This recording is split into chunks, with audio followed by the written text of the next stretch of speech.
안녕하세요. 뼈선생 채널의 정형외과 전문의 신병기입니다. 전방 십자인대 재건수를 앞둔 환자분들께서 가장 머리를 싸매고 고민하시는 사항이 있죠. 바로 내 인대를 써야 되냐 아니면 남의 인대를 써야 되냐입니다. 내 인대를 쓰면 왠지 결과는 더 좋을 것 같긴 한데 멀쩡한 다른 곳에 있는 내 인대를 떼자 하니 뭔가 좀 일이 커지는 것 같기도 하고 솔직히 좀 아플 것 같기도 하고요. 그래서 걱정이 되죠. 남의 인대를 쓰자니 물론 수술을 해주실 주치 선생님께서는 남의 인대도 결과가 좋다라고 설명을 해주긴 하시지만 왠지 남의 걸 쓰면 인대가 좀 약할 것 같기도 하고 또 남의 조직이 내 몸 안에 들어온다는 게 좀 찝찝하기도 하실 거예요. 자, 이거 정말 많이 궁금해들 하십니다. 지금 정답을 시원히 알려드립니다.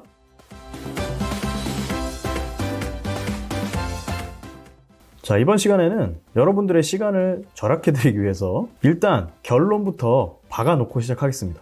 결론은 내 인대를 사용하던 남의 인대를 사용하던 둘 다 충분할 만큼 결과는 좋다. 따라서 둘 중에 더 마음 가시는 대로 하시면 된다. 단 나이가 20대 초반 또는 그보다 더 어리면서 앞으로 축구, 농구 같은 격렬한 스포츠 활동을 꾸준히 열심히 해야 되는 상황이라면 내 인대를 쓰는 것이 더 안전할 순 있다 입니다. 바로 이게 오늘 영상에서 가장 중요한 내용입니다. 자, 일단 제일 궁금해하시는 결론은 이제 들으셨죠? 더 자세한 세부 내용이 궁금하신 분들은 지금부터의 내용을 들으시면 도움이 많이 되실 겁니다. 전방 십자인대 재건술은 전방 십자인대가 파열되었을 때 이를 재건, 즉 새로 다시 만들어준다는 의미예요. 새로 만들어주려면 당연히 새 인대를 만들 재료가 필요하겠죠. 그 재료는 크게 두 범주로 나뉩니다. 첫째는 내 몸의 다른 곳에 있는 건강한 인대를 떼어와서 이식해주는 방법, 즉 자가건을 이용한 재건술이고요. 두 번째는 타인의 인대를 채취하여 그것을 특수 처리해서 나의 십자인대로 만들어주는 것, 즉 타가건을 이용한 재건술입니다. 내 인대, 즉 자가건은 허벅지 뒤쪽 근육, 즉 햄스트링 근육의 힘줄을 쓸 때가 가장 많고요. 무릎 앞에 위치한 슬개건도 많이 쓰입니다. 남의 인대, 즉 타가건은 타인의 조직을 떼어오는 것으로 그 종류는 슬개건, 대퇴사두 근육 힘줄, 햄스트링 힘줄, 정강이 앞뒤의 전경골건, 후경골건, 아킬레스 힘줄 등 상당히 다양하죠. 일단 자가건과 타가건의 장단점을 비교해보고 그 다음엔 도대체 그 둘을 서로 비교하면 어떠냐에 대해서 한번 알아볼게요.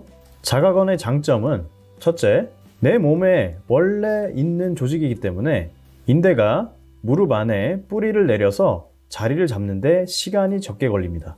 자, 2번, 내 몸에 원래 있는 조직이기 때문에 수술 후에 이로 인한 거부 반응 또는 이상 반응이 생길 확률이 없죠. 그렇다면 자가건의 단점은 어떤 게 있을까요? 자가건의 명확한 단점은 멀쩡한 다른 곳의 인대를 떼어와야 되니 그 채취한 부위의 후유증이 남을 수 있다는 거죠. 자가슬개건의 경우 무릎 앞쪽의 통증, 그리고 무릎을 꿇을 때의 통증, 그리고 마지막으로 채취한 부위 주변 피부의 신경통 등이 있어요. 햄스트링 힘줄을 채취했을 때의 단점은 무릎을 끝까지 굽히는 것이 제한될 수 있고 무릎을 완전히 굽힐 때의 힘이 감소할 수 있다는 점입니다.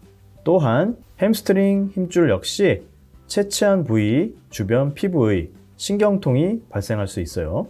수술 직후의 통증을 비교해 보자면 자가건 수술을 할 때는 아무래도 인대를 채취한 곳의 통증이 있기 때문에 타가건 수술에 비해서 자가건 수술이 좀 더 수술 직후 통증이 심한 것만은 사실입니다. 자, 이번엔 타가건에 대해서 알아보죠. 타가건의 장점은 1번, 자가건의 단점을 반대로 생각하시면 되죠. 내 몸의 다른 곳의 멀쩡한 인대를 뗄 필요가 없기 때문에 이로 인한 후유증은 없고요. 2번, 인대를 채취하는 시간이 절약되기 때문에 수술 시간이 단축됩니다. 3번, 아무래도 내 몸을 덜 건드렸기 때문에 수술 직후 통증이 덜 하죠. 반대로 타각원의 단점은 1번 남의 인대를 내 무릎 안에 심는 것이기 때문에 인대가 무릎 안에 뿌리를 내리고 자리를 잡는 데까지 시간이 좀 더 걸립니다.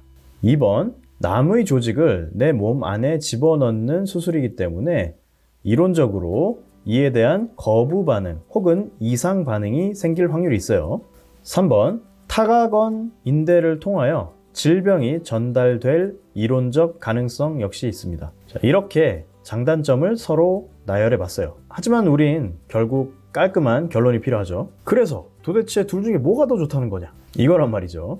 제 개인적으로는 저 역시 전방시자 인대 재건술을 하는 의사고 자가건도 쓰고 타가건도 씁니다. 둘 다 결과는 좋습니다. 하지만 지금은 제 개인적 소견을 들이밀 때가 아니죠. 의학은 과학이에요. 의사 개인의 경험도 중요하지만 먼저 근거를 토대로 말을 해야 됩니다. 따라서 비교적 최근에 발표된 여러 저명한 의학 논문 결과를 토대로 말씀을 한번 드려볼게요. 많은 연구들은 수술의 결과에 있어 자가건과 방사선 처리를 하지 않은 타가건 간에 큰 차이가 없다고 보고하고 있습니다. 즉, 재건한 인대가 재파열되어 실패할 확률도 비슷하고 주관적인 만족도도 큰 차이가 없고 안정성 등 기능적인 측면에서도 서로 비등비등하다는 것이죠. 또 다행인 건 타가건이라고 해서 몸에서 거부 반응이 일어나거나 질병을 전달하는 현상이 나타나는 경우는 매우 드물다고 밝혀진 바 있습니다.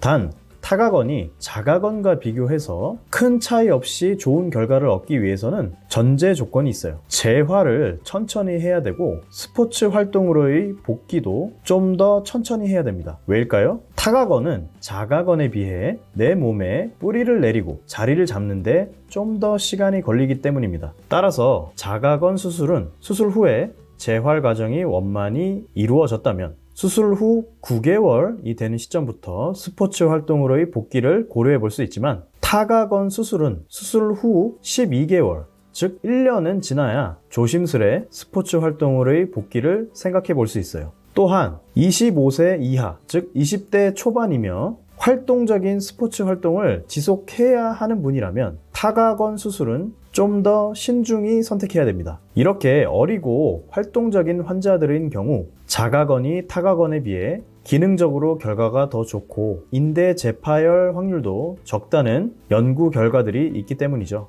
단, 자가건을 썼을 경우엔 그에 따른 단점들이 확실히 있기 때문에 이러한 단점들이 걱정되거나 생활에 지장을 줄 만한 분이라면 20대 초반의 젊은 환자라 하더라도 타가건을 쓰는 것이 좀 더 만족도가 높을 겁니다. 그리고 20대 중반 이상의 나이인 환자분이시라면 자가건과 타가건 수술 사이의 결과는 큰 차이가 없다고 보셔도 됩니다. 자, 지금까지 내용을 다시 한번 간략히 정리해 볼까요? 전방 십자인대 수술을 할 때 사용하는 인대는 자가건 및 타가건이 있고 자가건 그리고 타가건 둘 다 충분히 만족할 만큼 결과는 좋습니다. 단, 나이가 20대 초반 또는 그보다 어리고 격렬한 스포츠 활동을 앞으로 지속해 나가야 할 환자라면 자가건을 이용한 수술이 좀 더 안전할 수 있습니다. 타가건 수술은 수술을 할 때 내 몸에 주는 부담이 적고 수술 직후의 통증도 덜하며 수술의 결과 역시 매우 좋을 수 있습니다. 하지만 자가건과 비교했을 때 재활을 좀 더 천천히 해야 되고 스포츠 활동으로의 복귀 역시 좀 더 천천히 해야 된다는 점은 반드시 명심하셔야 돼요. 자, 오늘 내용은 여기까지입니다. 어떻게 좀 도움이 되셨나요? 저는 뼈선생 채널의 정형외과 전문의 신병기였습니다. 모두 건강하시고요. 감사합니다.